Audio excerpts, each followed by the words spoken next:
सो WPT class आज सबकी start हो रही है फाइनली। और टाइम से आप लोग बोल रहे थे।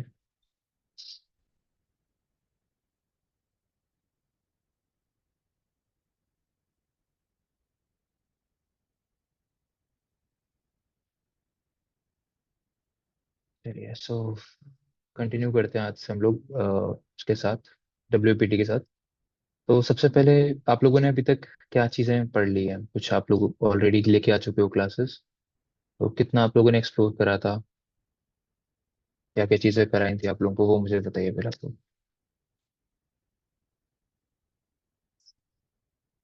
सीरियस नहीं भाई, WPT पढ़ के आए थे हो ना आप लोग? लिया होगा आप लोगों ने क्लासेस प्रकाश सर से।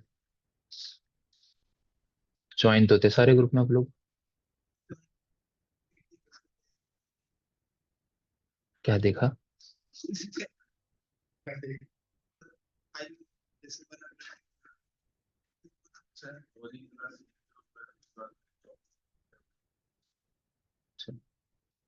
चलिए तो फिर स्टार्टिंग से हम लोग समझते हैं वेब पीटी का कॉन्सेप्ट क्या है।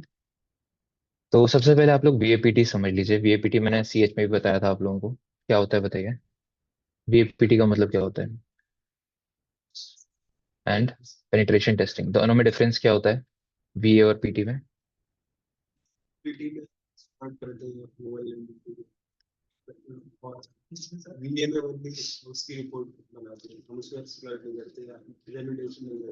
क्या करते हैं, किसकी रिपोर्ट बनाते हैं? तो आपको बताया था मैंने, वल्नरेबिलिटी असेसमेंट के अंदर आप सिर्फ वल्नरेबिलिटीज को आइडेंटिफाई करते हो।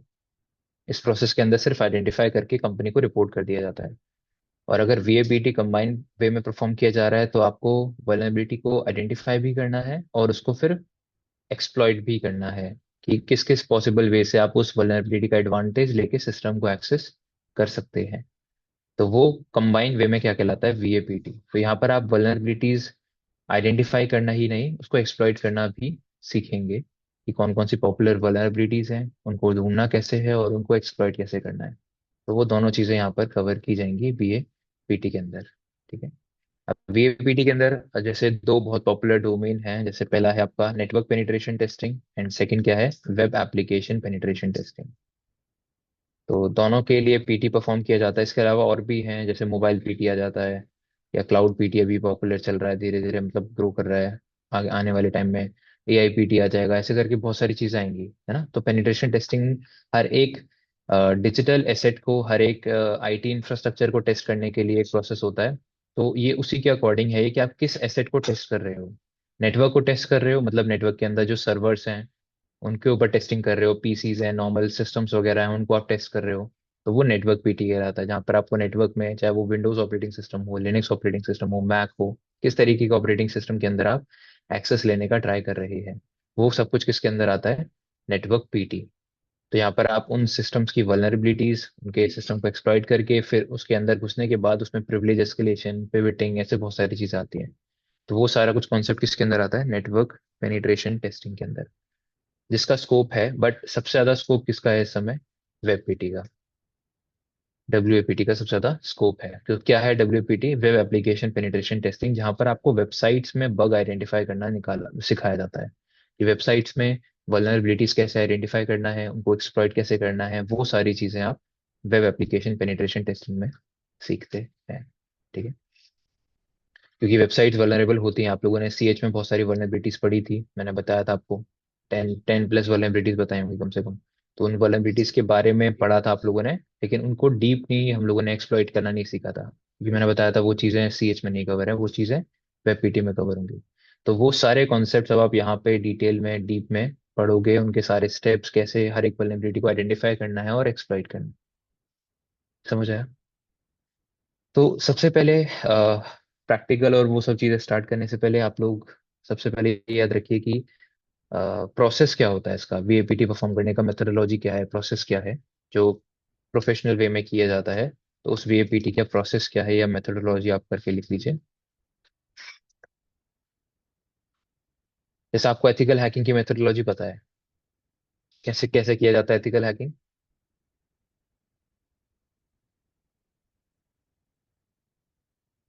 नहीं, मेथोडोलॉजी क्या है, टेस्टिंग का प्रोसेस क्या है, एथिकल हैकिंग परफॉर्म करने का। स्कैनिंग से पहले भी कुछ था।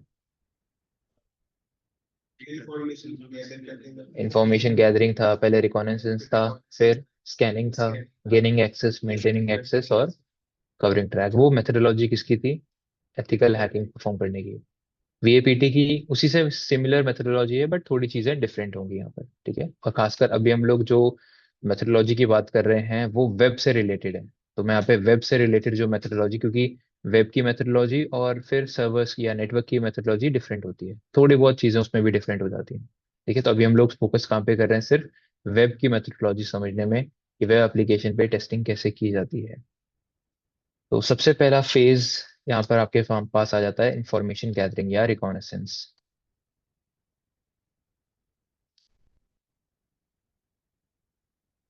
रिकॉनेसेंस का मतलब सभी को पता ही है, इंफॉर्मेशन गैदरिंग। अब यहाँ पर आप जो इन्फॉर्मेशन निकालोगे वो वेबसाइट से रिलेटेड होगी। जैसे हम लोगों ने कुछ चीजें निकाली थी, आपने कुछ टूल्स यूज करे थे, वेबलाइजर आप लोगों ने यूज करना सीखा था, किसी भी डोमेन का आईपी पता करना, डीएनएस इन्फॉर्मेशन निकालना एनएस लुकअप के थ्रू, या ट्रेस रूट करना, उसका पाथ क्या था, कहाँ से वो पैकेट आ रहा था, ट्रेस रूट करना उसको।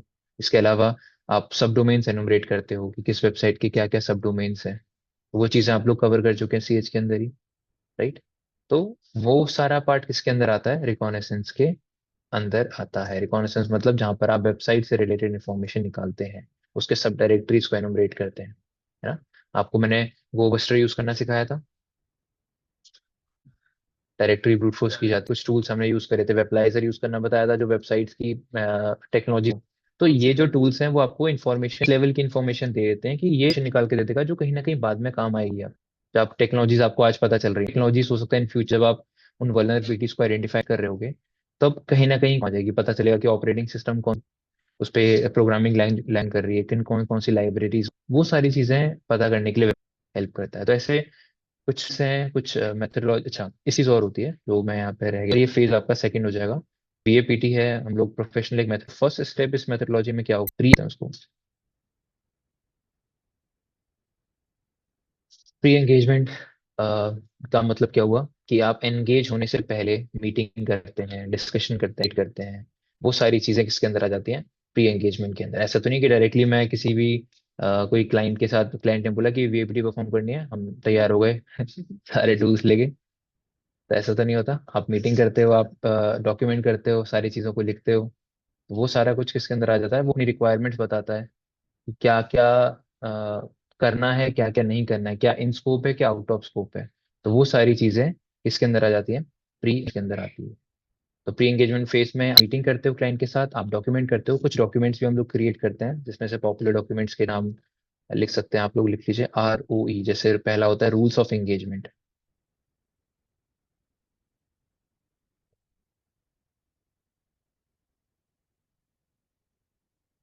सेकंड होता है NOC, नॉन ऑब्जेक्शन सर्टिफिकेट। ऐसे कुछ डॉक्यूमेंट्स हो सकते हैं, ऐसा नहीं कि हर बार यही सब होगा, लेकिन हाँ हो सकता है इनमें से कुछ ना कुछ। थर्ड है NDA, नॉन डिस्क्लोजर एग्रीमेंट।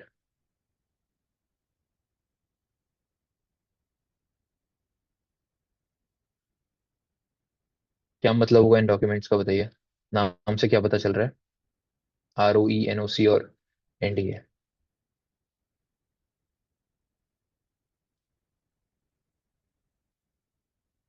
बताइए। ROE का क्या मतलब समझ आ रहा है? Rules of engagement.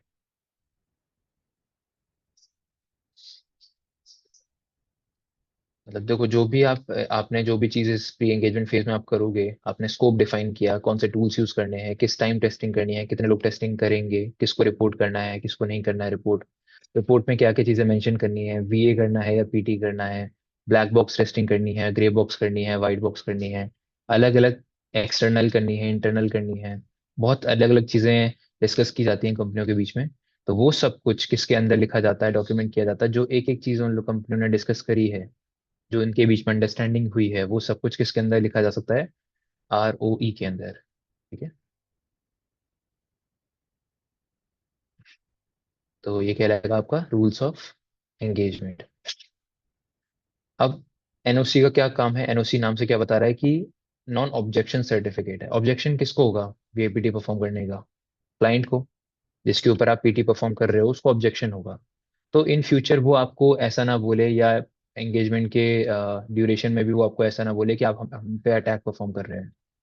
तो आप अपने आप को प्रोटेक्ट करने के लिए यहाँ पर दोनों पार्टीज के साइन होंगे कि हाँ उन दोनों के बीच में एक एग्रीमेंट हुआ है। सर्टिफिकेट जनरेट करोगे आप, एक डॉक्यूमेंट जनरेट होगा जिसको बोला जाएगा एनओसी, जो कि आपको as a penetration tester prevent करेगा वो कंपनी फ्यूचर कोई आपके ऊपर लीगल एक्शन ले ले। ठीक है, जब तक आपने सारी चीजें उसके थ्रू करी हैं, रूल्स फॉलो करके करे हैं, कोई भी आउट ऑफ स्कोप चीजों को टच नहीं किया आपने, सारी चीजें जो बताई गई थी वही करी है, तो आप सामने वाला आप पर अगर कोई लीगल एक्शन लेता है तो ये सर्टिफिकेट या ये डॉक्यूमेंट आपको प्रिवेंट कर सकता है, ये बताने से कि हाँ हम लोग एक असेसमेंट परफॉर्म कर रहे थे वीएपीटी का, जिसके ड्यूरेशन में क्लाइंट ने हमारे ऊपर ये कोई जो भी एलिगेशन वगैरह लगाए हैं वो लगाए हैं। तो उसके अकॉर्डिंग ये आपको डॉक्यूमेंट बचा सकता है, क्योंकि ये डॉक्यूमेंट वो प्रूफ है आप दोनों के अंडरस्टैंडिंग का कि आप दोनों के बीच में ये असेसमेंट इस ड्यूरेशन के बीच में चल रहा था। तो ये कहलाता है एनओसी, मतलब नॉन ऑब्जेक्शन सर्टिफिकेट, ताकि इन फ्यूचर आपके ऊपर कोई लीगल एक्शन ना ले पाए। थर्ड है नॉन डिस्क्लोजर एग्रीमेंट, जो किसको बचाता है? क्लाइंट को। डिस्क्लोज कौन कर सकता है इन्फॉर्मेशन? पीटी, पेनिट्रेशन टेस्टर, या पेनिट्रेशन टेस्टिंग ऑर्गेनाइजेशन जो है वो इस इंफॉर्मेशन को डिस्क्लोज कर सकता है। तो वो डिस्क्लोज ना कर पाए, ऐसा नहीं कि आपने टेस्टिंग स्टार्ट करी और आपको कुछ इन्फॉर्मेशन मिली और आपने उसको डिस्क्लोज कर दिया बिना कंपनी को इन्फॉर्म करे, या कंपनी को बता दिया और कंपनी जब तक उस पे उसके पैच पे काम कर रही थी, आपके किसी एम्प्लॉय ने लिंक्डइन पे डाल दिया कि मैंने ये वल्नरेबिलिटी आइडेंटिफाई करी है, उसकी सारी डिटेल डाल दी वहाँ पे, तो वो चीज़ गलत है। वहां पर कंपनी आपके ऊपर एक्शन ले सकती है, क्योंकि ये चीज़ उसी चीज से कंपनी को प्रिवेंट सिक्योर कर रहा है, बेसिकली क्लाइंट को सिक्योर कर रहा है कि आप उसके इन्फॉर्मेशन को उनको बिना बताए या जो भी एग्रीमेंट उनके बीच में हुआ है उसके दौरान उसको आप डिस्क्लोज नहीं कर सकते किसी को भी, क्योंकि डिस्क्लोज कर दिया तो फिर कोई अटैक भी परफॉर्म कर सकता है उस कंपनी के ऊपर, क्योंकि अभी तक वल्नरेबिलिटी फिक्स नहीं हुई है। और ये बहुत इंपॉर्टेंट होता है, जब तक वल्नरेबिलिटी फिक्स ना हो तब तक इस चीज को कभी भी डिस्क्लोज नहीं किया जाता है। मान के चलिए इन फ्यूचर आप बग बाउंटी कर रहे हैं और आपको कुछ इन्फॉर्मेशन मिली, आपने वल्नरेबिलिटी निकाल के कंपनी को रिपोर्ट कर दी। अब कंपनी टाइम ले लेती है, 2 से 3 हफ्ते, 4 हफ्ते, 1 महीना ले लेगी, 1.5 महीना ले लेगी इसको फिक्स करने में या आपको रिप्लाई करने में कि हाँ अब ये वल्नरेबिलिटी फिक्स हो चुकी है। तो इस ड्यूरेशन में अगर आपने इसको अपने लिंक्डइन पे या किसी के साथ शेयर कर दिया कि मैंने अभी एक वल्नरेबिलिटी निकाली है, ठीक है, और किसी को भी बता दिया, आपने अपने फ्रेंड्स को बता दिया या रिलेटिव्स को या किसी को भी बता दिया, तो वहां पर उस कंपनी के ऊपर अटैक हो सकता है उस ड्यूरेशन के अंदर, जब तक वो वल्नरेबिलिटी फिक्स नहीं होती।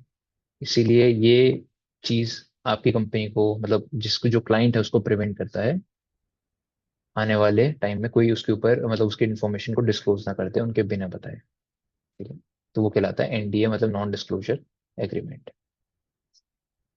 तो इस तरीके के कुछ असेसमेंट्स परफॉर्म किए जाते हैं किसके अंदर? फर्स्ट फेज के अंदर, जिसको बोला जाता है प्री एंगेजमेंट। ठीक है, एंड जिस फेज के बाद जब सारे डॉक्यूमेंट्स और सारी चीजें डिस्कस हो जाती हैं कि कब से स्टार्ट करना है टेस्टिंग, कब तक खत्म करना है, एक्सपेक्टेड डेट, एंड डेट क्या है उसकी, वो सब कुछ पता होने के बाद फिर आप, जो मेन प्रोसेस होता है इसका वेब पीटी का, वो होता है स्टार्ट आपका रिकॉनेसेंस से। बट हाँ ये भी मेथडोलॉजी का पार्ट है, क्योंकि अब आप ये जो चीजें कर रहे हो वो एथिकल हैकिंग की तरह नहीं है कि आपने एमेच्योर होके और बिना कुछ जाने किसी के ऊपर भी स्टार्ट कर दिया चीजें करना। बट ये वो मेथडोलॉजी है जो आप एज अ पेनिट्रेशन टेस्टर एक कंपनी के अंदर काम करते हुए करोगे, तो आपको कुछ गाइडलाइंस, कुछ रूल्स फॉलो करने। चलिए, रिकॉनेसेंस भी क्लियर हो गया था। रिकॉनेसेंस के अंदर मैंने आपको बताया इन्फॉर्मेशन गैदर करते हो। अब इन्फॉर्मेशन गैदर करने के आपके पास अलग अलग तरीके हैं, जैसे यहाँ पर अलग अलग तरीके की टेस्टिंग आ सकती है। एक होती है ब्लैक बॉक्स टेस्टिंग, सुना होगा आप लोगों ने ये। White box testing and grey box testing. तो ब्लैक बॉक्स टेस्टिंग का कॉन्सेप्ट क्या हो गया? जहाँ पर अब ये सारी चीजें जो है, ये अलग अलग तरीके की जो टेस्टिंग है वो किस पे डिपेंड कर रही है? रिकॉनेसेंस के अंदर, ये रिकॉनेसेंस के ऊपर डिपेंड कर रही है। ब्लैक बॉक्स टेस्टिंग का मतलब ये है कि पेनिट्रेशन टेस्टिंग कंपनी को सारी इंफॉर्मेशन खुद निकालनी पड़ेगी, कंपनी कोई भी इंफॉर्मेशन प्रोवाइड नहीं करेगी, क्योंकि कंपनी चाहती है कि एक रियल असेसमेंट परफॉर्म हो, ना कि कोई ऐसा असेसमेंट जहां पर हमने ही इंफॉर्मेशन दे दिया पेनिट्रेशन टेस्टिंग कंपनी को और उसने इंफॉर्मेशन के अकॉर्डिंग वल्नरेबिलिटीज निकालना स्टार्ट कर दिया। तो कंपनी अगर ये चाहती है कि हम एक रियल असेसमेंट परफॉर्म करना चाहते हैं, कैसे हमारे ऊपर अटैक हुआ, कैसे वो चीज़ें परफॉर्म हुई, तो उसके लिए कौन सा टाइप ऑफ टेस्टिंग परफॉर्म की जाती है? Black box testing. तो ब्लैक बॉक्स टेस्टिंग में डैम वो जो कंपनी है आपकी, क्लाइंट कंपनी, आपको कुछ इन्फॉर्मेशन नहीं देगी, बट आपको खुद इन्फॉर्मेशन गैदर करना पड़ेगा। तो ये पेनिट्रेशन टेस्टिंग कंपनी के लिए टाइम टेकिंग होगा, क्योंकि कंपनी को खुद इन्फॉर्मेशन निकालनी है। जो भी इन्फॉर्मेशन मैंने आपको बताई कि टारगेट पे क्या क्या सर्विसेज रन कर रही हैं, या उस पे फॉर एग्जांपल वेबसाइट है तो उस पे कौन कौन से टेक्नोलॉजीज यूज हो रही हैं, सब डोमेन्स क्या हैं, डायरेक्टरीज कौन सी हैं, लॉगिन पेज कितने अवेलेबल हैं, उसके अलावा क्या क्या फंक्शनैलिटी है वेबसाइट पे, कोई वो एपीआई यूज कर रहा है नहीं कर रहा है, ऐसे बहुत सारी चीजें कंपनी को खुद ये इन्फॉर्मेशन निकालना पड़ेगा। तो ब्लैक बॉक्स के अंदर आपको इन्फॉर्मेशन खुद निकालनी है। व्हाइट बॉक्स के अंदर क्या हो जाता है, इसका अपोजिट, कंपनी आपको सारी इन्फॉर्मेशन खुद देगी, जो क्लाइंट है वो आपको इन्फॉर्मेशन खुद देगा सारी। आपको बस इन्फॉर्मेशन को यूज करके असेसमेंट परफॉर्म करना है। मतलब आपको इन्फॉर्मेशन गैदरिंग में, मतलब मेरे को फिर रिकॉग्निसेंस में कोई टाइम वेस्ट करने की जरूरत नहीं है। रिकॉग्निसेंस वाले सारा स्टेप आपको यहाँ पे खत्म हो जाएगा, क्योंकि आप किस तरीके की टेस्टिंग की बात कर रहे हैं, वाइट बॉक्स।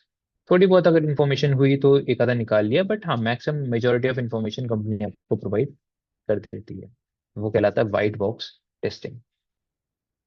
नेक्स्ट आता है ग्रे बॉक्स, जो एक कॉम्बिनेशन होता है ब्लैक एंड व्हाइट का। मतलब कुछ इन्फॉर्मेशन, 50% इन्फॉर्मेशन कंपनी दे देगी और 50% कंपनी बोलेगी कि आप खुद निकालो।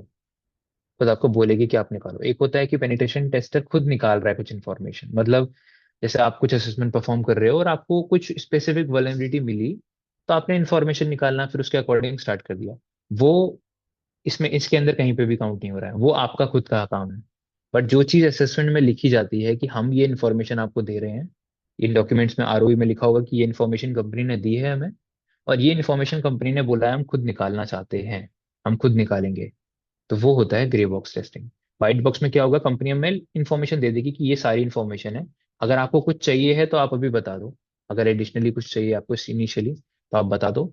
आगे इसके बाद इस डॉक्यूमेंट होने के बाद आप कुछ मांग रहे हो तो वो फिर आपको खुद ही निकालना है, लेकिन वो असेसमेंट व्हाइट बॉक्स ही कहलाएगा, क्योंकि कंपनी ने आपको सारी इन्फॉर्मेशन पहले से दे दी है। कंपनी ने आपको टाइम दिया कि अगर आपको कुछ और चाहिए तो आप बता सकते हो, कोई और अदर तरीके की इन्फॉर्मेशन जो हम दे पाए तो हम दे सकते हैं। ठीक है, ताकि असेसमेंट जल्दी हो जाए।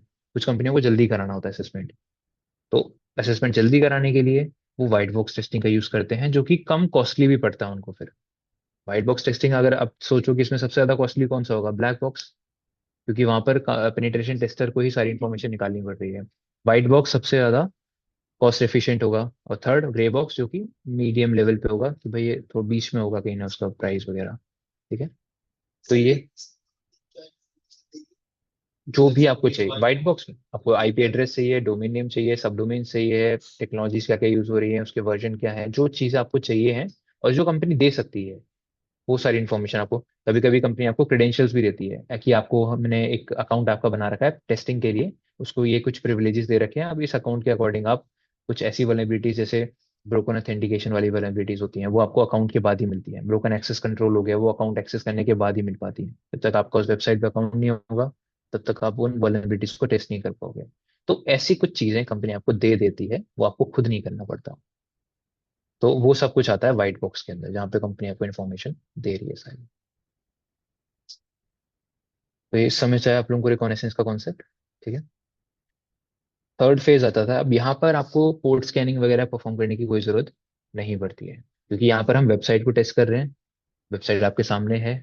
अगर आपको कंपनी कोई आईपी दे रही है और आपसे बोल रही है कि इस आईपी पे अलग अलग पोर्ट्स पे अलग अलग वेब सर्विस चल रही हैं, तो फिर आपको स्कैनिंग की जरूरत पड़ेगी। लेकिन नॉर्मली आपको क्या मिलता है, हमेशा वेबसाइट मिलता है। तो आपको एनमैप या वो सब स्कैनिंग वाली जो चीजें आपने, पोर्ट स्कैनिंग वाली जो चीजें करी थी, होस्ट डिस्कवरी करा था, वो सब करने की जरूरत नहीं है यहाँ पर। ठीक है। और वो बहुत रेयर केस है कि कंपनी आपको कोई आईपी दे रही है डोमेन की जगह और बोल रही है कि आप इस आईपी के अंदर जितने वेब के पोर्ट्स हैं उन सबको टेस्ट कर सकते हो, बाकी को टेस्ट नहीं कर सकते हो। तो ऐसा कभी होता नहीं है, ऐसा मतलब एक रेयर कंडीशन है। बट अगर ऐसा होता है तभी स्कैनिंग की जरूरत है, अदरवाइज स्कैनिंग का डब्ल्यूपीटी में कोई ऑब्जेक्टिव नहीं। मतलब आप यहाँ पे एनमैप यूज नहीं करने वाले आप यहाँ पे, क्योंकि आपका काम है ही नहीं एनमैप का। एनमैप आप कहाँ पे यूज करोगे, नेटवर्क पेन टेस्टिंग में, जहाँ पर आपको कंपनी के सारे सर्वर्स पे क्या क्या पोर्ट्स ओपन है वो सब निकालना है, क्योंकि जब पोर्ट्स ओपन पता चलेंगे तभी सर्विस एनुमरेशन आप कर पाओगे, तभी उस मशीन के अंदर आप एक्सेस ले पाओगे। क्योंकि यहाँ पर आपका कोई भी ऑब्जेक्टिव नहीं है कंपनी के किसी भी अदर सर्विसेज को एक्सेस करने का, क्योंकि हम सिर्फ किसकी बात कर रहे हैं, वेब सर्विसेज की। वो सिर्फ और सिर्फ यहाँ पर डोमेन नेम दिया जाता है, और इसीलिए आपको पोर्ट स्कैनिंग परफॉर्म करने की जरूरत नहीं पड़ती है। तो थर्ड फेज आपका यहाँ पे स्कैनिंग नहीं होगा, डायरेक्टली हम लोग किस पे जाएंगे, वल्नरेबिलिटी असेसमेंट पे।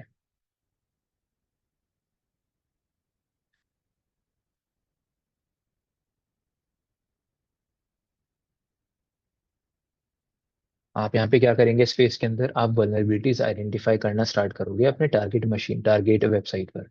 जो भी आपको टारगेट वेबसाइट मिली है उसमें क्या क्या वल्नरेबिलिटीज हैं वो आप निकालना स्टार्ट करेंगे। और जो भी वल्नरेबिलिटीज आपको मिलेंगी, देखो पहले हमेशा मैंने आपको जैसे वल्नरेबिलिटी असेसमेंट आप लोगों ने सीएच में पढ़ा था, तो मैंने आपको दो अप्रोच बताई थी उसके अंदर, एक ऑटोमेटेड और एक मैनुअल। ऑटोमेटेड हम लोग यूज करते हैं क्यों, क्योंकि उससे आपको एक ओवरव्यू मिल जाता है कि क्या क्या मिलने के चांसेस हैं वेबसाइट पर, है ना। 100% तो सारी चीजें तो ऑटोमेटेड भी नहीं बता सकता आपको, क्योंकि कुछ ऐसी चीजें होती हैं जो आपके दिमाग से आप खुद निकाल पाते हो एज अ पेनिट्रेशन टेस्टर। तो वल्नरेबिलिटी असेसमेंट में आप ऑटोमेटेड टूल्स का यूज करते हो, और आपके सामने एक पोस्टर आ जाता है कि भाई हाँ इस वेबसाइट पर ये सारी वल्नरेबिलिटीज हो सकती है। SQL injection, cross site scripting, CSRF, file upload, command injection, directory traversal, ऐसे कुछ वल्नरेबिलिटीज हो सकती है वेबसाइट पर। आपने ये हल्का सा आइडेंटिफिकेशन या हल्का सा एक आइडिया ले लिया यूजिंग ऑटोमेटेड टूल्स। आपको कुछ ऑटोमेटेड टूल्स के नाम भी बताए थे मैंने उस समय, कोआलस हो गया या बबसूट प्रोफेशनल हो गया, एक्यूनेटिक्स वेब एप्लीकेशन स्कैनर है, नेसेस है, नेक्सपोज है। ये सारे किसको टेस्ट करते हैं, वेबसाइट्स को टेस्ट करते हैं। ठीक है, तो उन सारे स्कैनर्स को यूज करके आप वल्नरेबिलिटीज आइडेंटिफाई कर सकते हैं कंपनी के ऊपर, कि कंपनी में क्या क्या चीजें यूज हो रही हैं, उनमें क्या क्या वल्नरेबल कंपोनेंट्स हैं, कौन सा पैरामीटर वल्नरेबल है। वो सारी चीजें आपको कैसे पता चल जाती हैं, ऑटोमेटेड टेस्टिंग की मदद से। तो इस फेज के अंदर आपको ऑटोमेटेड टेस्टिंग परफॉर्म करनी होती है, और उसके बाद फिर आप मैन्युअली उनको वेरीफाई कर सकते हो वल्नरेबिलिटीज को। ठीक है, देखो मैन्युअली तो वेरीफाई करना होता है, लेकिन अब कभी कभी क्या होता है, मैन्युअली वेरीफाई करते करते आप वल्नरेबिलिटीज को एक्सप्लॉइट भी करते हो। ऐसा तो नहीं है कि मेरे को एसक्यूएल इंजेक्शन मिला तो मैंने एसक्यूएल इंजेक्शन आइडेंटिफाई किया और उसको बस आइडेंटिफाई करके छोड़ दिया, फिर मैं अगली वल्नरेबिलिटी पे चला गया, क्योंकि आपको पीटी परफॉर्म करनी है अभी। तो इसलिए जो नेक्स्ट फेज आता है आपका, उसको बोलते हैं एक्सप्लॉइटेशन। तो आपने फर्स्ट फेज में क्या किया, ऑटोमेटेड टूल्स को यूज कर लिया। अब आपको अगर कंफर्म करना है, आप मैनुअली हर एक कंफर्म करके रख दो, या फिर आप डायरेक्टली उनको एक्सप्लॉइट करना चाहते हो कंफर्म करने के साथ, तो आप फोर्थ फेज में जाके उनको एक्सप्लॉइट कर सकते हो। देखो टेस्टर हमेशा ऐसे ही करता है कि उसको एक वल्नरेबिलिटी मिली, उसको तुरंत चेक करेगा और तुरंत उसको एक्सप्लॉइट भी करके एक एक वल्नरेबिलिटी का सारा काम कंप्लीट कर देगा, कि हाँ इस वाले एसक्यूएल इंजेक्शन मिला उसे, एसक्यूएल इंजेक्शन आइडेंटिफाई किया कौन सा पैरामीटर वल्नरेबल है, उस पर कितनी इन्फॉर्मेशन मिल रही है, यूनियन बेस्ड है, ब्लाइंड बेस्ड है, एरर बेस्ड है, किस तरीके का एसक्यूएल इंजेक्शन है, वो सारा उसने एक्सप्लॉइट किया। थोड़ा बहुत डेटा आइडेंटिफाई करके स्क्रीनशॉट्स लिए और रिपोर्ट बना दी, मतलब रिपोर्ट में ये सारे स्टेप्स मेंशन कर दी, एक वल्नरेबिलिटी का काम उसका कंप्लीट हो गया। अब अगले पे जाएगा, फिर अगले पे जाएगा। तो मतलब पढ़ने के हिसाब से थ्योरेटिकली देखा जाए तो ये दोनों अलग अलग फेज हैं, बट हाँ जो टेस्टर है वो इनको सेम एक साथ ही परफॉर्म करेगा। आप वल्नरेबिलिटी असेसमेंट एक ऑटोमेटेड टूल्स के थ्रू सब कुछ ओवरव्यू निकाल लोगे, फिर उसके बाद मैनुअली जब टेस्ट कर रहे होगे तो साथ साथ आप क्या कर रहे होगे, उसको एक्सप्लॉइट भी कर रहे होंगे। ठीक है, आपने कोई भी एक वल्नरेबिलिटी ढूंढी, उस पे टेस्टिंग करा, चेक करा, फिर उसको एक्सप्लॉइट किया, तो वो सारा कुछ आप एक साथ परफॉर्म करेंगे इस फेज के अंदर, जिसको बोला जाएगा एक्सप्लॉइटेशन। तो सबसे ज्यादा टाइम टेकिंग, मतलब हम लोग जो पूरे कोर्स में करने वाले हैं वो यही काम करने वाले हैं। हम लोग सबसे ज्यादा टाइम देंगे इसी फेज में देंगे, क्योंकि यही इंपॉर्टेंट चीज है कि इतनी सारी वल्नरेबिलिटीज हैं, उनको कैसे आइडेंटिफाई करना है, कैसे उनको एक्सप्लॉइट करना है, वो हमारा ऑब्जेक्टिव यहाँ पर रहेगा। ठीक है, तो सारा जो हमारा है टाइम इसी इन दोनों फेजेस में ही निकलेगा। ठीक है, जब आप एक्सप्लॉइट कर लेते हैं, जब आपको सारा कुछ पता चल गया, तो लास्ट फेज आपके पास क्या बचेगा, रिपोर्टिंग। आपने जो जो वल्नरेबिलिटीज अभी निकाली हैं उनको एक्सप्लॉइट करना आपने सीखा है, उसके स्क्रीनशॉट्स ले लिया आपने, अपने स्टेप्स लिख लिए सभी के, अब आप फाइनली वो सब कुछ कहाँ इंक्लूड कर दोगे, रिपोर्ट में। क्योंकि यही रिपोर्ट है जो क्लाइंट कंपनी को ये बताएगी कि उनके इन्वायरमेंट में क्या क्या वल्नरेबिलिटीज हैं, क्या क्या वीकनेसेस हैं, वो सब कुछ ये रिपोर्ट ही उनको बताएगी। तो रिपोर्टिंग लास्ट फेज है आपका, जहाँ पर ये जो प्रोसेस है वो कंप्लीट होता है, आप रिपोर्ट सबमिट करते हो, उस रिपोर्ट पे फिर वो कंपनी काम करती है, और उसके बाद जब तक सारी वल्नरेबिलिटीज फिक्स नहीं हो जाती हैं तब तक आपका असेसमेंट चलता है। ठीक है, समझ आया। तो vulnerability sorry vulnerability assessment and penetration testing में आप ये सारे फेजेस को कवर करोगे वेबसाइट्स के अगेंस्ट। ठीक है, क्योंकि जब आप नेटवर्क के अगेंस्ट कर रहे होगे ना तो वहां पे स्कैनिंग आ जाएगा, एक्सप्लॉइटेशन आएगा, यहाँ पे भी है, और उसके बाद पोस्ट एक्सप्लॉइटेशन आता है। तो कुछ फेजेस हैं जो अलग से ऐड हो जाते हैं जब आप क्या कर रहे होते हैं, नेटवर्क पेनिट्रेशन टेस्टिंग परफॉर्म करते हैं। समझ आ गया आप लोगों को यहाँ तक? तो अब हमारा जो मेन ऑब्जेक्टिव है वो इसी इन दोनों फेजेस को ही रहा है कि आप इन दोनों फेजेस अलग अलग तरीके के वर्णन करोगे, उनको कैसे निकालते हैं, कैसे करते हैं। ठीक है, उन चीजों में जाने से पहले हम लोग कुछ बेसिक चीजें दोबारा वो ले लेते हैं। आप लोगों का एक वो भी हो जाएगा कि आप लोगों को ये चीज पता है, क्योंकि वो आना चाहिए।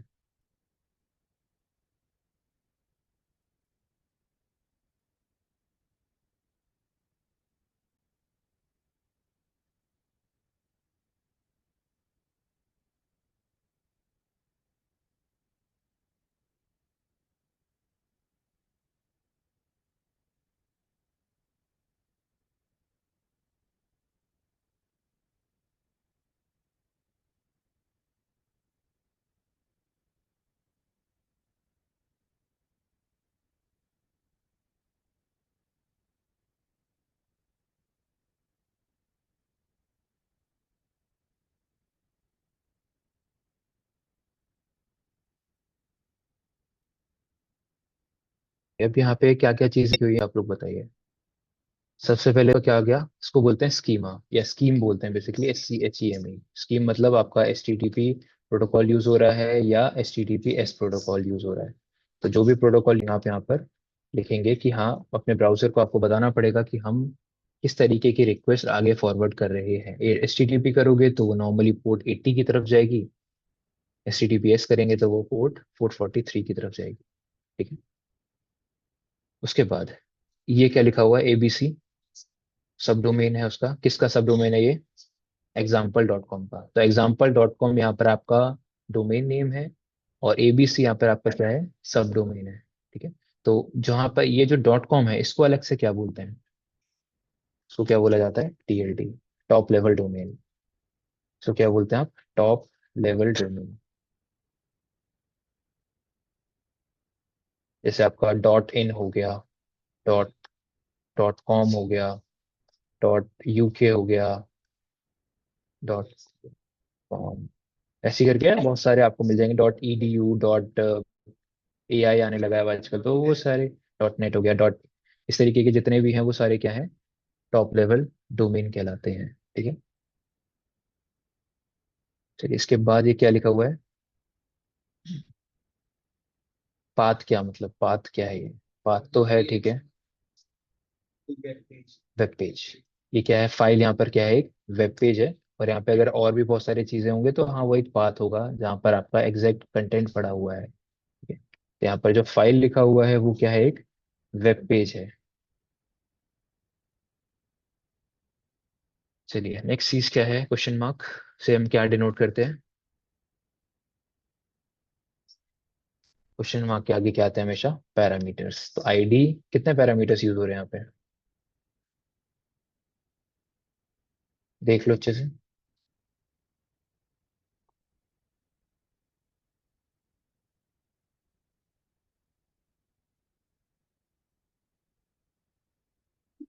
3 4 कहाँ दिख रहा है, एक ये है ID, और दूसरा सबमिट। ठीक है, दोनों पैरामीटर्स को बीच में सेपरेट करने के लिए क्या लिख रखा है आपने, %। ठीक है, तो ID पैरामीटर की वैल्यू क्या है, 543 ये वैल्यू है इसकी, और सबमिट की क्या वैल्यू है, ट्रू। ठीक है, तो ये क्या है, आपके दो पैरामीटर्स हैं यहाँ पे। और ये किस तरीके के पैरामीटर है ये किस तरीके के पैरामीटर है, आपको अलग अलग तरीके के पैरामीटर्स बताए थे ना CH में। हम्म, याद सब कुछ है, ऐसे रट के बैठे हो सारा। कौन से वाले हैं ये,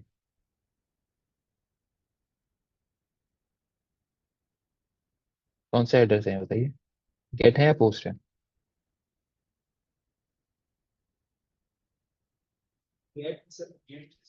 गेट होंगे ना, क्योंकि गेट वाले पैरामीटर्स कौन से होते हैं, जो नहीं नहीं, भेजते तो हम ही हैं। लेकिन ये जो यूआरएल में होते हैं, जो यूआरएल में होते हैं वो गेट पैरामीटर्स होते हैं। अगर यही चीज बॉडी में होते हैं रिक्वेस्ट की, आप लोगों ने बबसूट यूज करा है, आपने रिक्वेस्ट हेडर्स और बॉडी सब कुछ पता है आप लोगों को। रिक्वेस्ट हेडर्स क्या होते हैं, बॉडी क्या होती है। बॉडी में जैसे आपने यूजर नेम पासवर्ड का पैरामीटर डाल दिया, तो वो पैरामीटर्स बॉडी में जाते हैं, तो उन पैरामीटर्स को क्या बोला जाता है, पोस्ट पैरामीटर्स।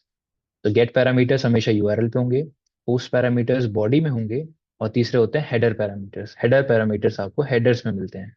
हेडर्स पैरामीटर कहाँ पे हो, जैसे आपने कुकी हेडर देखा था, कुकी हेडर में अलग अलग पैरामीटर्स थे, जैसे कुकी वन कुछ भी ना सेशन नाम से हो गया, दूसरा कुकी नेम के नाम से हो गया, तीसरा किसी और नाम से हो गया। ये अलग अलग क्या है, कुकी के मतलब हेडर है, बेसिकली पैरामीटर्स हैं ये जो हेडर के फॉर्म में आपके रिक्वेस्ट में लगे हुए हैं।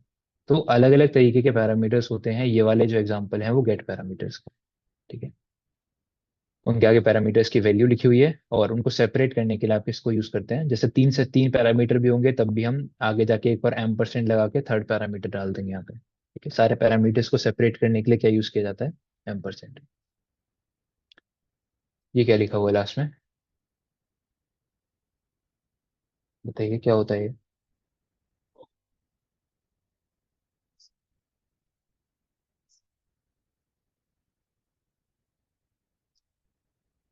उसको क्या बोला जाता है, हैश सिंबल का यूज क्या होता है उसके अंदर, यूआरएल के अंदर। बोलते क्या है तो कमेंट, ये ठीक है मान लिया, लेकिन एग्जैक्ट इसका एक नाम होता है।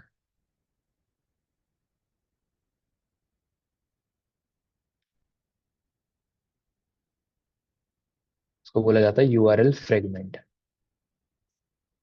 यूआरएल फ्रेगमेंट्स को कैसे डिनोट किया जाता है, हैश की तरह, और हैश के आगे आप कुछ भी लिखोगे तो वो आपका यूआरएल में कंसिडर नहीं किया जाता। ठीक है, आपके यूआरएल पे ये मतलब यूआरएल का पार्ट नहीं है ये। ठीक है, तो इसके प्रैक्टिकल में आपको दिखाऊंगा आगे जाके जब आप करोगे तो। ये सारी चीजें आपके यूआरएल पे हो सकती है मैक्सिमम, है ना। इसके अलावा कुछ और हो तो बताइए, याद आ रहा हो कुछ यूआरएल में और देखा हो। बाकी तो आप एनकोड कर सकते हो इन चीजों को, इन चीजों को ऐसे नहीं लिखा जाता है। ये चीजें किस फॉर्म में होती है, एनकोडेड फॉर्म में। कौन सी एनकोडिंग यूज की जाती है वहां पे, एनकोडिंग में आप कौन सा एनकोडिंग यूज करते हैं यूआरएल के लिए, बताइए। यूआरएल को, यूआरएल के कंटेंट्स को, स्पेशल कैरेक्टर्स को, इन चीजों को एनकोड करने के लिए क्या, कौन सा एनकोडिंग यूज किया जाता है, यूआरएल एनकोडिंग। नाम ही क्या है उसका, यूआरएल एनकोडिंग। तो जैसे कि आपने देखा होगा, स्पेस को किससे रिप्लेस किया जाता है, %20, या फिर प्लस। या तो आप %20 से रिप्लेस करोगे उसको यूआरएल एनकोडिंग के स्पेस को। आप कभी भी स्पेस डालते हो तो स्पेस को ऐसे नहीं लिखा जाता है, उसको ऑटोमेटिकली क्या कर देता है, एनकोड कर देता है आपका ब्राउजर। और वो एनकोड करने के बाद क्या लिख देता है उसको, %20, या फिर प्लस, दोनों में से कुछ भी आपको मिल सकता है। तो वो क्या बता रहा है कि वहां पर स्पेस होगा, जिसको एनकोड करके उसने इन कैरेक्टर्स में कवर अप कर दिया है। ठीक है? वैसे बहुत सारे और भी कैरेक्टर्स होंगे, आपको पता चल जाएंगे, आगे देखते रहोगे आप। जैसे %27 होता है सिंगल कोट। ठीक है, ऐसे अलग अलग कैरेक्टर्स को अलग अलग तरीके से एनकोड करा जाता है। ठीक है, तो एनकोडिंग हमेशा याद रखना, यूआरएल पे कौन सी की जाती है, यूआरएल एनकोडिंग। और यहाँ पर आप एक और एनकोडिंग के बारे में पढ़ोगे, वो है HTML एनकोडिंग। HTML एनकोडिंग कहाँ पे यूज होगी, HTML डॉक्यूमेंट्स कहाँ पे होते हैं, ब्राउजर पे। मतलब आपके ब्राउजर पर, ब्राउजर साइड पे होते हैं, क्लाइंट साइड पे होते हैं, राइट। तो क्लाइंट साइड पे जब रिस्पॉन्स आपके पास आता है, तो उस रिस्पॉन्स में कुछ कंटेंट्स को HTML एनकोड किया जाता है, ताकि आपका ब्राउजर उनको HTML डॉक्यूमेंट समझ के एग्जीक्यूट ना कर दे। नॉर्मली जो टेक्निक है वो एक प्रिवेंटिव मेजर है, इससे बचने के लिए। कौन सा अटैक होता है, जो क्लाइंट साइड होता है और जहाँ पर HTML CSS और जावास्क्रिप्ट के मेलिशियस कोड्स को यूज किया जाता है। कौन सा अटैक बताया था मैंने आप लोगों को, कौन सी वल्नरेबिलिटी है जो क्लाइंट साइड होती है, और अ, आपका ब्राउजर जावास्क्रिप्ट और मेलिशियस कोड्स को एग्जीक्यूट करता है, HTML के CSS के, XSS। ठीक है, तो XSS का कॉन्सेप्ट क्या था, XSS से बचने के लिए अगर मान के चलो, जैसे मैंने आपको एक स्क्रिप्ट टैग लिखवाया था बेसिक सा, ये लिखवाया था आप लोगों को, कुछ भी आपने नंबर डाल दिया इसके अंदर, और फिर आपने स्क्रिप्ट टैग को क्लोज कर दिया। अब इससे अगर आप वेबसाइट अपने आप को बचाना चाहेगा, तो अगर यही वो रिस्पॉन्स में प्रिंट कर देगा आपके ब्राउजर पे, तो ब्राउजर तो एग्जीक्यूट कर देगा इसको। और यही वल्नरेबिलिटी होती है। मैंने सर्वर को भेजा, सर्वर ने रिस्पॉन्स मुझे ये वापस भेज दिया एज इट इज, बिना इसमें कोई चेंज करे। अब मेरे ब्राउजर को क्या पता कि ये कोड है या सर्वर ने कुछ ऐसा स्ट्रिंग भेजा है। वो तो एग्जीक्यूट कर देगा। और एग्जीक्यूट कर दिया मतलब वल्नरेबिलिटी है। तो इसीलिए इसके बचने के लिए क्या किया जाता है, इन कैरेक्टर्स को एनकोड कर दिया जाता है। तो HTML डॉक्यूमेंट के अंदर जो स्पेशल कैरेक्टर्स यूज होते हैं, उनको एनकोड करने के लिए आप कौन सी टेक्निक यूज करते हैं, HTML एनकोडिंग, जहां पर सिंगल को ये, हाँ सिंगल कोट्स भी प्लस आपकी ये एंगुलर ब्रैकेट्स जो है ये, इन सबको क्या कर दिया जाता है, कन्वर्ट कर दिया जाता है, एनकोड कर दिया जाता है ऐसे वर्ड्स में जो आपके ब्राउजर नहीं समझ सकता, और ब्राउजर उसको फिर डिकोड भी नहीं कर सकता। ठीक है। तो इस तरीके के एनकोडिंग आप प्रिवेंटिव मेजर की तरह आप आगे देखोगे जब आप एक्सेसेस के बारे में पढ़ रहे होगे तो। समझ आया। तो ये कुछ चीजें हैं जो आप लोगों को पता होनी चाहिए। इसके अलावा HTTP हेडर्स आप लोगों ने पढ़े थे। HTTP में दो तरीके के हेडर्स बताए थे, एक होते हैं रिक्वेस्ट हेडर्स, और दूसरे क्या होते हैं, रिस्पॉन्स हेडर्स। रिक्वेस्ट हेडर्स कौन कौन से थे, कौन कौन से याद है आप लोगों को, बताइए। HTTP रिक्वेस्ट एड्रेस का मतलब क्या है, जब आप एक रिक्वेस्ट भेजते हैं HTTP रिक्वेस्ट, तो आपके ब्राउजर या आपका हाँ ब्राउजर ही क्या क्या चीजें भेजता है सर्वर साइड पे, वो सारे पैरामीटर्स, हेडर्स, डेटा जो भी बॉडी में होता है या हेडर्स के फॉर्म में होता है। तो इसमें से कौन कौन से हेडर्स होते हैं जो इंपॉर्टेंट है, बहुत सारे हेडर्स होते हैं वैसे तो, बट इंपॉर्टेंट कौन कौन से हैं। बॉडी, बॉडी तो हेडर नहीं है। हेडर ही पूछ रहा हूँ मैं तो, बॉडी नहीं पूछ रहा। हेडर अलग होता है, बॉडी सेक्शन अलग होता है।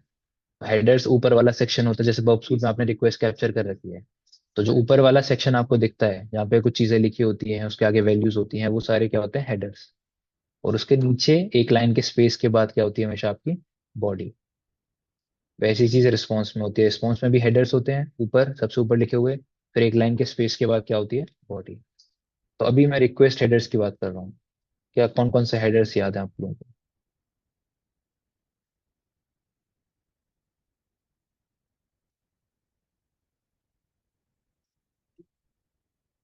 तो कुकी हेडर का नाम क्या है, वो तो सेशन आईडी तो आपका कुकीज होगी ना, हेडर का नाम क्या है।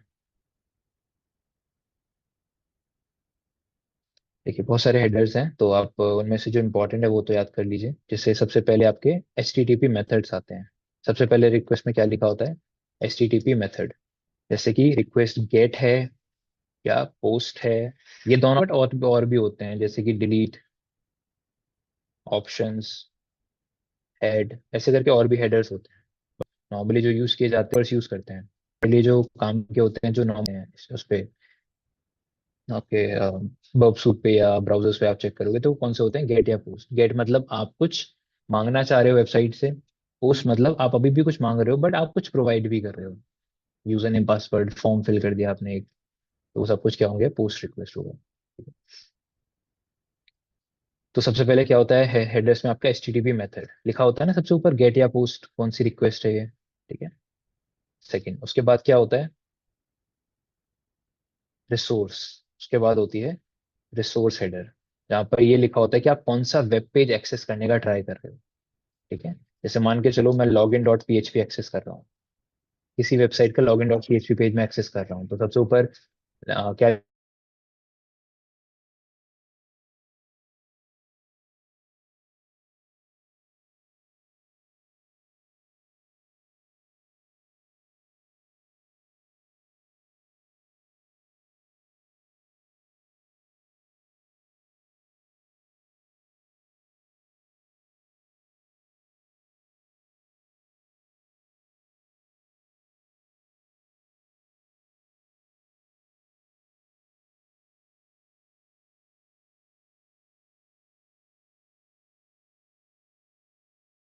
मैं दिखा दूंगा। जैसे आपने सबसे ऊपर एक गेट रिक्वेस्ट भेज रहे हो मान के चलो आप, उसके बाद आपने रिक्वेस्ट किसकी तरफ भेज रहे हो, लॉग इन डॉट PHP की तरफ।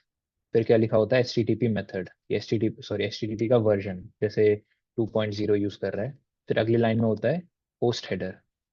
पोस्ट हेडर मान के चलो मैं गूगल पे रिक्वेस्ट भेज रहा हूँ, तो यहाँ पे लिखा होगा google.com। फिर आएगा इसके बाद आपका यूजर एजेंट। भाई साहब होस्ट है। होस्ट क्यों होगा? होस्ट है ना ये, होस्ट। होस्ट ही तो होता है। पर यहाँ पे आपके ब्राउजर का वर्जन और वो लिखा होता है कि आप रिक्वेस्ट किससे भेज रहे हैं, मोजिला से भेज रहे हैं, ऐसे करके अलग अलग ब्राउजर्स के यहाँ पे नाम लिखे होते हैं। तो यूजर एजेंट का मतलब क्या होता है कि आप यूजर यूजर किस एजेंट का यूज कर रहा है, यूजर किस क्लाइंट साइड सॉफ्टवेयर का यूज कर रहा है, ब्राउजर का यूज कर रहा है। मोजिला, एप्पल के केस में सफारी, और बहुत सारी चीजें यहाँ पे आपको देखने के लिए मिल जाएंगी। तो होस्ट हेडर क्या होता है? ये जो वेबसाइट है जिस पर आप रिक्वेस्ट भेज रहे होते हैं, इस वेबसाइट के किस पेज पे रिक्वेस्ट भेज रहे हैं वो यहाँ लिखा होता है। तो अभी मैं जो रिसोर्स हेडर की बात कर रहा हूँ, ये यही है आपका गेट के एचटीटीपी मेथड के बाद जस्ट बराबर में क्या लिखा होता है आपका? रिसोर्स हेडर, कि आप किस पेज को एक्सेस करने की रिक्वेस्ट भेज रहे हैं, कौन सी रिसोर्स है जो आपको एक्सेस करनी है। अब ये रिसोर्स कहाँ पे पड़ी होती है? होस्ट हेडर में। आप जो जो चीज होस्ट हेडर में लिखी लिखी होती है, उस वेबसाइट पर रिक्वेस्ट जारी होती है। तो मैं google.com के login.php पे रिक्वेस्ट भेज रहा हूँ। यहाँ पर एच का वर्जन आ जाता है। एच के अलग अलग वर्जन हैं। जैसे पहले टाइम आपका यूज होता था 1.0, फिर उसके बाद आया आपका 2.0, फिर आपका 3.0 चल रहा है। तो वो आपके वर्जन है इसके एच प्रोटोकॉल के, हाइपर टेक्स्ट ट्रांसफर प्रोटोकॉल का। तो आपका ब्राउजर जो वर्जन यूज कर रहा होगा, वो वर्जन वो यहाँ पर डाल देगा। फिर यूजर एजेंट बता दिया मैंने, ब्राउजर का नाम वगैरह होता है। फिर उसके बाद कुछ और हेडर्स आ जाते हैं, जैसे अगर आप कुछ बॉडी में कुछ कंटेंट होगा तो कंटेंट टाइप, कंटेंट लेंथ करके हेडर आ जाएगा, इसमें कंटेंट की लेंथ लिखी होगी कि कितने कैरेक्टर्स का कंटेंट है आपका बॉडी के अंदर। फिर इसके अलावा कुकी हेडर आ जाता है, जिसके अंदर क्या हो जाती है? कुकीज कुकीज स्टोर होती हैं। तो जो भी कुकी है, कुकी 1 के नाम से उसका वैल्यू, फिर ऐसे करके कुकीज स्टोर हो जाती हैं। ठीक है। तो इस तरीके के बहुत सारे हेडर्स होते हैं जो आपके रिक्वेस्ट में होते हैं। कम से कम आपको स्टार्टिंग के जो 3 हैं ये तो पता ही होने चाहिए, और इसके साथ अगर कोई पता चलना चाहिए तो कुकी वाला। ये बाकी सारे तो बहुत सारे हेडर्स होते हैं। आपका कंटेंट टाइप, कंटेंट लेंथ हो गया, इसके अलावा आपका अगर कोई ऑथराइजेशन टोकन वगैरह जाएगा तो वो चीज़ें जब आएंगी मैं आपको बताते जाऊंगा कौन सा हेडर का क्या मतलब है। बट जो बेसिक हेडर हर जगह मिलेगा वो ये 3 तो होंगे। इस कभी कभी कुकी हेडर आपको देखने के लिए। तो ये सारे हेडर्स क्या हैं? आपके रिक्वेस्ट हेडर्स हैं, एच टी के लिए मिलेंगे। और इस अगर आप बात करो तो सबसे पहले रिस्पॉन्स स्टेटस कोड। अगर आपने कभी रिस्पॉन्स देखा हो तो क्या लिखा होगा? स्टेटस कोड के भी अलग अलग मैंने आपको बताया, 1xx, 2xx, 4xx और 5xx, 5 के। हाँ वो होते हैं ना, जो 200 होता है, या 34404 देखा होगा, उस कोड्स होते हैं वो बता रहे होते हैं। तो सबसे पहले रिस्पॉन्स स्टेटस कोड। ठीक है, क्या लिखा होता है? H T T P version.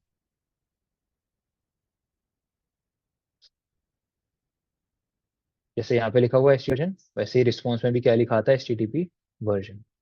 उसके बाद फिर अलग अलग चीजें आ सकती हैं आपकी, जैसे उसके बाद आ सकता है एक सर, जहाँ पर सर्वर के बारे में पता हो, लिखा होगा कि सर्वर कौन सा है, वो कौन अपाचे सर्वर यूज कर रहा है, एनजिन एक्स है, या गूगल अपना कुछ यूज कर रहा है, अमेजोन का कोई सर्वर है, भी वेब सर्वर सॉफ्टवेयर है उसका नाम लिखने के लिए मिलता है। जरूरी नहीं है हर एक रिक्वेस्ट को। कुछ वेबसाइट्स क्या करती हैं, सर्वर हेडर को नहीं भेजती हैं रिस्पॉन्स में। इससे सर्वर के बारे में पता चल जाता है। मिशन तो निकाल रहा है आप इसके थ्रू। इसके थ्रू क्या पता चल रहा है मुझे कि जो आपका टारगेट वेबसाइट है वो गेन कर रही है, अपाचे पे कर रही है, एनजिन एक्स पे। तो इसलिए सर्वर हेडर का यूज आपको कभी कभी दिख भी जाएगा, और कुछ वेबसाइट हाइड भी करके रखती हैं ताकि इंफॉर्मेशन आप उनके बारे में ना निकाल पाए। इसके बाद डेट हेडर होता है कि भाई उसमें जीएमटी में डेट लिखी होती है, कि उसमें ग्रीनविच मीन टाइम उस समय क्या हो रहा है जिस समय ये रिक्वेस्ट या रिस्पॉन्स आपको मिल रहा है। इट इज सेकेंड्स और डेट एंड टाइम सारे, मतलब पूरा टाइम स्टैम्प होता है डेट एंड टाइम के अंदर। फिर एक मैंने हेडर आपको बताया था, याद होगा आपको सेशन हाईजैकिंग में, सेट कुकी। जो कुकीज भेजता है आपको यूजर, जो ब्राउजर है वो आपको क्या भेजता है? कुकीज भेजता है। तो किस हेडर के होता है आपको वो कुकी रिस्पॉन्स में? Set cookie. इसके आगे वो कुकीज के नाम लिखे ब्राउजर आपका सेव कर लेता है फिर अपने पास। और फिर जब आप कोई भी रिक्वेस्ट भेजोगे तो वो उन कुकीज को इस हेडर के थ्रू सर्वर की तरफ वापस भेजता है। ठीक है, तो ऐसे कुछ हेडर्स होते हैं। फिर यहाँ पे भी अगेन कंटेंट लेंथ आ जाएगा, कंटेंट टाइप आ जाएगा, इस तरीके के हेडर्स आ जाएंगे। क्योंकि बॉडी में, मतलब जो रिस्पॉन्स होता है उसमें आपका कंटेंट लेंथ और कंटेंट टाइप हेडर की जरूरत इसलिए पड़ती है क्योंकि उसमें बॉडी होती है। कंटेंट टाइप और कंटेंट लेंथ किसके बारे में बताता है? आपको सिर्फ बॉडी के बारे में बताता है। कि ये जो हेडर सेक्शन है, इसके बाद जस्ट क्या आएगा? बॉडी आएगी एक लाइन के गैप के बाद। बॉडी में क्या होता है? एचटीएमएल डॉक्यूमेंट होता है पूरा, कि सर्वर ने क्या रिस्पॉन्स आपको भेजा, कौन सा कोड आपको भेजा है। तो वो जो एचटीएमएल का पूरा जो कोड होगा वो इस डॉक्यूमेंट के अंदर लिखा होगा। तो ये आपका ब्राउजर रीड करके आपको दिखाता है, आपको शो करता है आपके स्क्रीन पे। आपका ब्राउजर वो एप्लीकेशन है जो HTML CSS और जावास्क्रिप्ट के कोड को समझता है, उसको एग्जीक्यूट करके उसको एक प्रेजेंटेबल फॉर्म में आपको दिखाता है वेबसाइट को। क्यों दिखा पाता है? क्योंकि सर्वर आपको रिस्पॉन्स में पूरा डॉक्यूमेंट भेजता है। आपने गूगल के .com डाला, आपको रिस्पॉन्स में क्या मिल जाता है? पूरा गूगल में आपको रिस्पॉन्स मतलब ब्राउजर पे गूगल की वेबसाइट मिल जाती है। क्यों मिल जाती है? क्योंकि कहीं ना कहीं वो रिस्पॉन्स में, HTTP रिस्पॉन्स में पूरा वेबसाइट का ये HTML डॉक्यूमेंट का कोड है वो भेज रहा होगा आपको। तो इसलिए आपको आपका ब्राउजर उसको रीड करके एग्जीक्यूट करके आपको आपके ब्राउजर स्क्रीन पे दिखा देता है। तो ये बॉडी हेडर होता है जिसके लिए कंटेंट टाइप और कंटेंट लेंथ हेडर को लिखा जाता है। तो ऐसे कुछ हेडर्स हैं जो आप देखोगे आगे जाके अभी। तो इन हेडर्स के बारे में आपको पता होना चाहिए, चाहे वो रिक्वेस्ट हेडर्स हों चाहे वो रिस्पॉन्स हेडर्स हों। समझ रहे हैं? तो चीज़ें समझे आप लोग, क्या मेथोडोलॉजी है और बेसिक चीज़ें जो पहले कभी आप लोग कर चुके थे, बट एक तरीके का एक हल्का सा रिवीजन मैंने आपको दोबारा से करा दिया उन चीज़ों का। कुछ नई चीज़ें होंगी, कुछ पुराना आपने पढ़ा। अब आप लोगों को नेक्स्ट क्लास में आने से पहले एक वेबसाइट पर अकाउंट बना के लाना है, portsugar.net। पहले भी बनाया होगा आप लोगों ने शायद, portsugar.net बनाया होगा ना अकाउंट।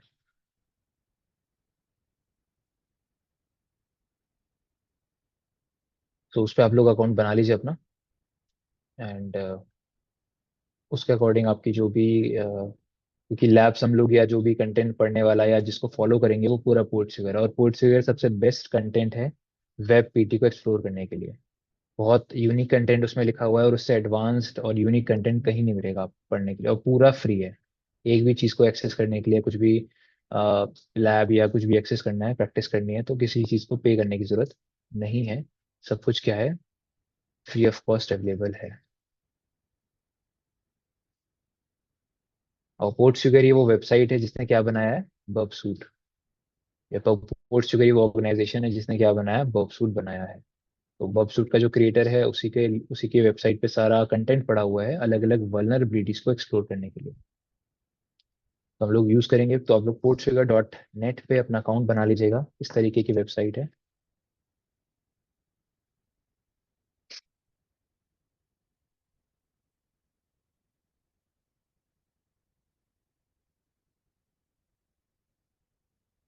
तो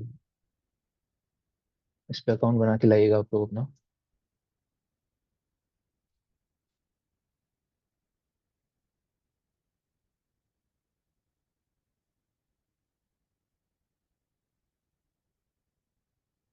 ठीक है, तो नेक्स्ट क्लास से कंटिन्यू करते हैं। इसमें हर एक चीज़ के लिए आपको दिखाऊं मैं, अगर यहाँ पे एकेडमी पे आप जाइए और ऑल लैब्स आएंगे उसके बाद।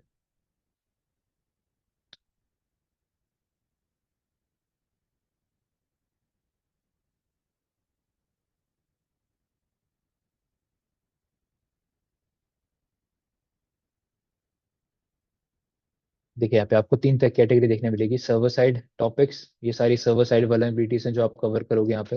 SQL injection, authentication, path reversal, command injection, ये सब दिख रहा है आपको। इनमें से बहुत सारी मैंने थ्योरेटिकली आपको बहुत सारी बता रखी है। इसके अलावा फिर क्लाइंट साइड के अंदर एक्सएसएस, CSR है, वेब सॉकेट्स, क्लिक जैकिंग, ये सब आपकी वल्नरेबिलिटीज आ गई। और फिर एडवांस टॉपिक में कुछ ऐसी वल्नरेबिलिटीज हैं। तो पढ़ने के लिए सबसे बेस्ट रिसोर्स है ये। इससे बेटर कहीं पे भी कोई इतना एडवांस। और लैब्स के साथ एक चीज होती है कि आपको कि चलो पढ़ने के लिए कंटेंट मिल जाता है, बट प्रैक्टिस कैसे करें उसको? अब रियल वेबसाइट से जरूरी नहीं ना कि वो वल्नरेबिलिटी मिले आपको, ऐसे तो फिर एक ही वल्नरेबिलिटी पढ़ा, उसको प्रैक्टिस ही नहीं करा तो भूल जाओगे आप। इसलिए सबसे बेस्ट प्लेटफॉर्म है ये। आपको कंटेंट भी देगा पढ़ने के लिए, फिर साथ में उसी के जस्ट बाद में लैब्स आपको देगा, ताकि वही चीज़ एक बार आप प्रैक्टिकल परफॉर्म कर लोगे तो हमेशा याद हो जाएगी आपको। नोट्स बना लोगे, कैसे उसको आइडेंटिफाई करना है, कैसे एक्सप्लोइट करना है, वो सब सिखाएगा आपको ये। तो उस पर अकाउंट बना लीजिए, फ्री है सब कुछ इस पे करना। और नेक्स्ट क्लास में वर्कशॉप प्रोफेशनल है आप लोगों के पास? प्रोफेशनल नहीं है? तो वो मैं देखूंगा, अभी पता नहीं चल रहा है मेरे पास जो है वो आपके में चलेगा या नहीं अभी। मैं एक बार नेक्स्ट क्लास में शेयर करूंगा वो फाइल, तो आप लोग उस पर इंस्टॉल करने का ट्राई करना। वो तो यार पड़ेगा आपको, लाखों का ही पड़ेगा कुछ।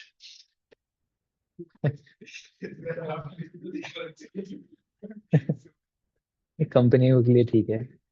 हाँ, पर्सनल लेवल पे नहीं है।